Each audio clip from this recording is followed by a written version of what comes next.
People have said to me that Phoenix does not have African American history, but fortunately I was able to find training that showed me different ways of uncovering a past that in many ways has been erased.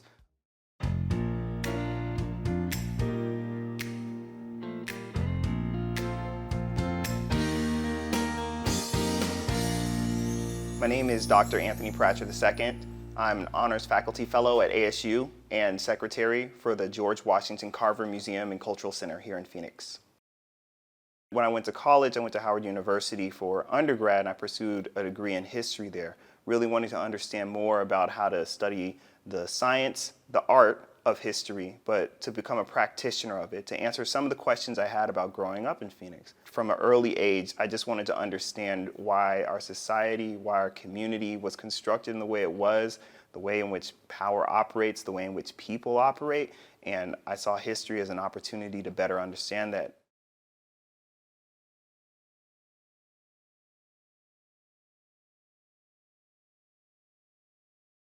A lot of folks will tell you that Phoenix does not have a history. That's completely inaccurate. Phoenix has a very long, deep history. There is a lot of different threads that have been going on here. In the 19th century, African Americans moved here because they wanted to work. There were opportunities in Phoenix and that were not available in other parts of the country. Many people moved here to work as domestics. Others moved here as part of the military. Others moved here to work in agriculture, mining, lumber.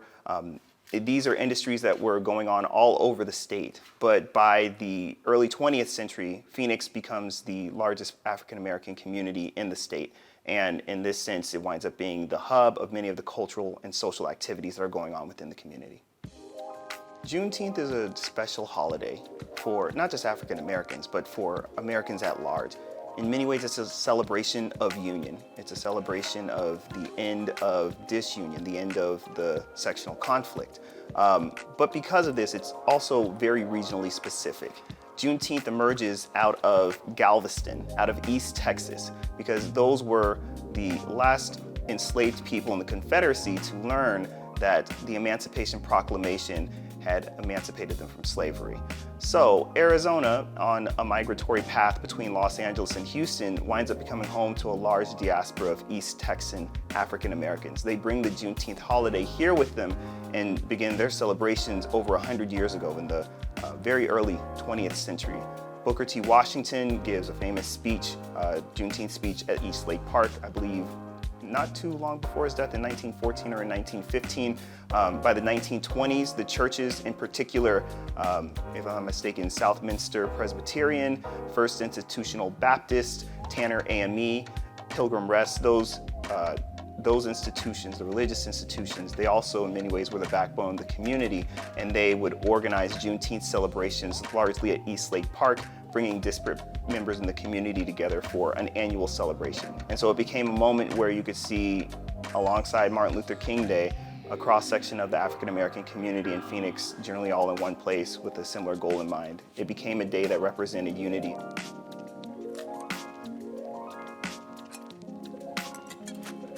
Juneteenth as a holiday waxes and wanes in the Valley over the last 100 years. The time in which I was growing up was a time where much of the energy that had previously been directed towards Juneteenth had focused on the Martin Luther King Day. So in this sense, what I understand and what I remember about Juneteenth is thinking of it as a day that's for the celebration of African American culture and history.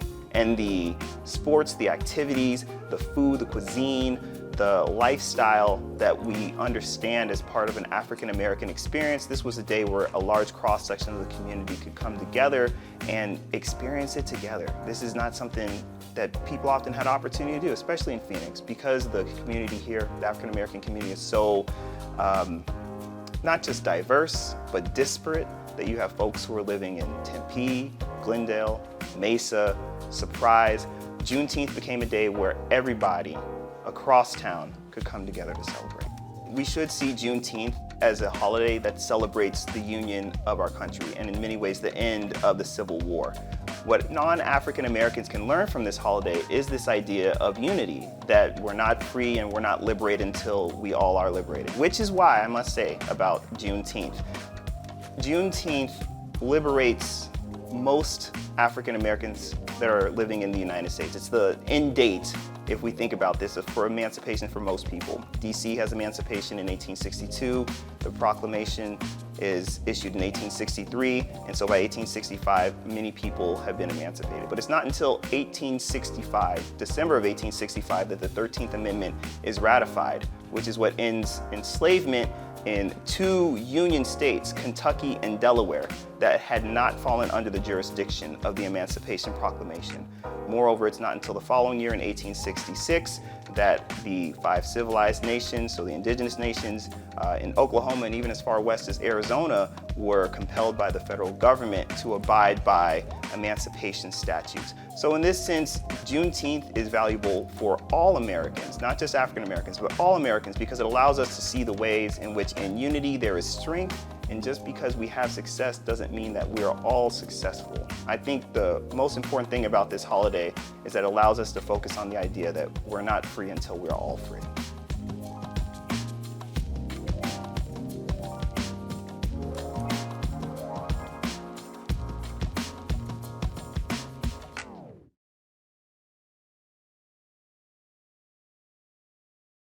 My family moved from Texas because of racial prejudice, because of the hatred.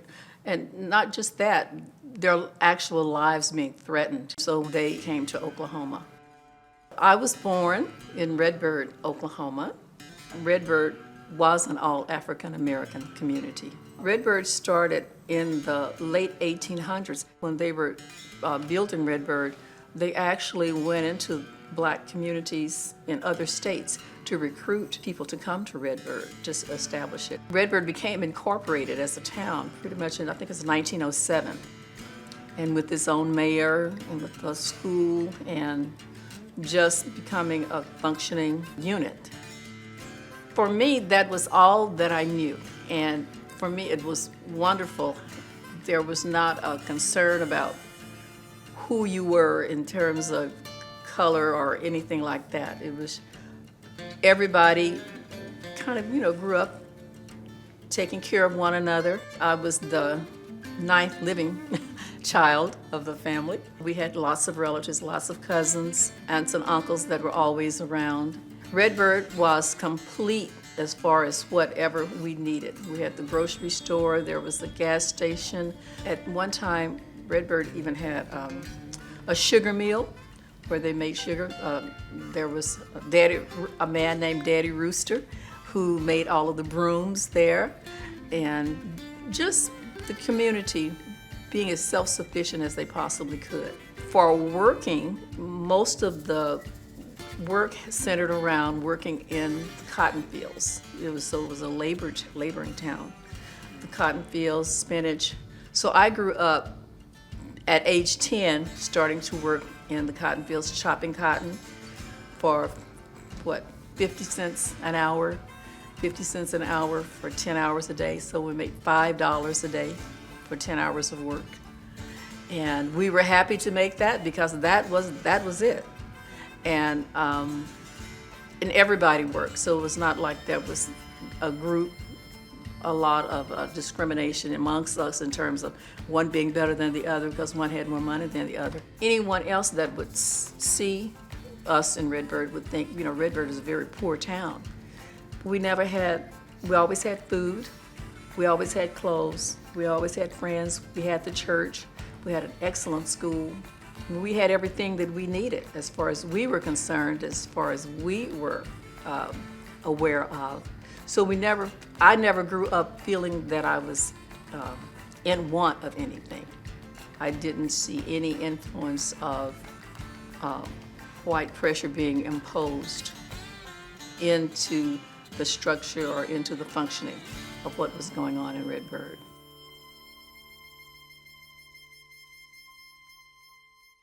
We have always known what Juneteenth was because everybody pretty much there were from Texas. And so it was automatically assumed that that was our holiday. So Juneteenth was always a big celebration. Lots of food being prepared, and what we had, what was called the stands, that's where you went, what we call going uptown to Redbird, up to the stands. And the stands were places where different churches from the community and different clubs cooked food and sold food. And so that was the food we had, and we had games and all kinds of different things that were going on. Well, Juneteenth was explained as the day that the slaves in Texas were set free, because even though the Emancipation Proclamation had occurred before that, people in Texas still were not free, had not even heard about anything going on, and until that their freedom was signed. Juneteenth, growing up, basically was a day of celebration and fun. But when I went to school in Texas, I found a much deeper meaning for Juneteenth, because there people did talk about what Juneteenth was about. So going to Paul Quinn, which is an all African American college, there was certainly more talk about what had happened and a lot of the conditions that still even existed there in Texas. And so I began to understand and to appreciate even more so what my people had gone through. You know, our parents didn't talk a lot about slavery. In fact, my parents and grandparents really didn't tell us anything about slavery. Slavery was something that it was like it had happened, we were out of it, let's forget about it, almost kind of an attitude. And I think that was because there was so much pain associated with the memories of what slavery was like. I can remember my aunt Emma talking about her mother being in slavery and how when they ate, their food was just put in hog troughs. That's how, and all they had to eat was cooked squash that was left over in the fields. And it was just cooked and just put in the hog troughs for them to eat. That was it. And so I remember once when we had fixed some squash for a meal, and that was when that story came up and telling us about it, why their family just did not eat squash at all because of that. That memory was just so painful. One of the things that stuck out mostly for me for Juneteenth was the homemade ice cream. That was always my favorite. My mother made ice cream. Everybody made homemade ice cream. You didn't go to the store to buy ice cream. And it was just so good. We just enjoyed it so much. Homemade ice cream, fried chicken, sweet potato pies, pound cake. My Aunt Lillian was known for making dressing, chicken and dressing, and she would make this great big container of dressing, and we would eat it in sandwiches, just between two slices of bread. We thought that was the most delicious thing that there was. And even today, I can still remember how that sandwich tasted. It was so good. One of the things that I would really like for young people to really continue to get in touch with their roots and really understand what their ancestors went through, and to really stress keeping family contact, not allowing those relationships to lapse.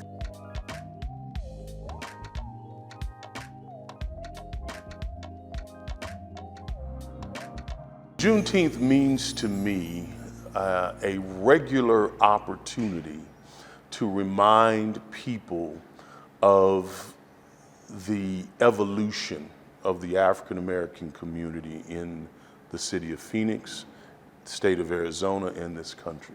We celebrated it. I knew we went to the parks.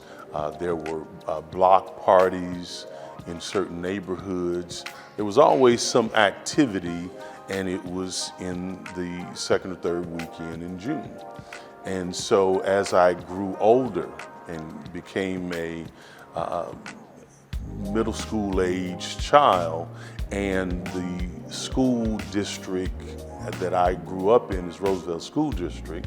The teachers at Julian School and Sheridan Park, which is now Martin Luther King, they taught us That was part of the curriculum. It was part of understanding our history and how we got here and the things that kept us together.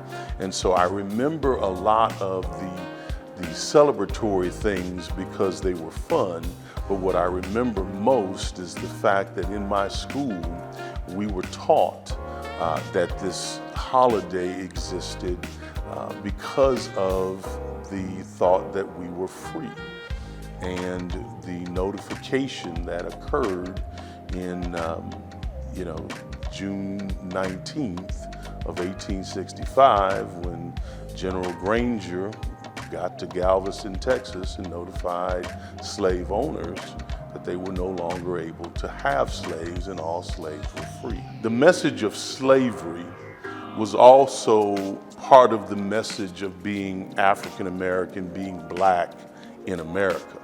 Because while the Emancipation Proclamation was signed in September 22nd of 1862 and became official on January 1st, 1863, the Civil War was still going on, and there was no real celebration of the Emancipation Proclamation. That was the official statement that, hey, look, you are not supposed to have slaves anymore, they are to be free.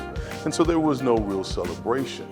But as things started to evolve and we started to understand that we were free, we still had the oppressive reality of being black in America, and the prejudice and the discrimination and the colored only and white only, the not being able to purchase homes in certain communities, the ability or not to have the ability to have jobs, all of those things, and the education imbalances, all of those things were part of the same message.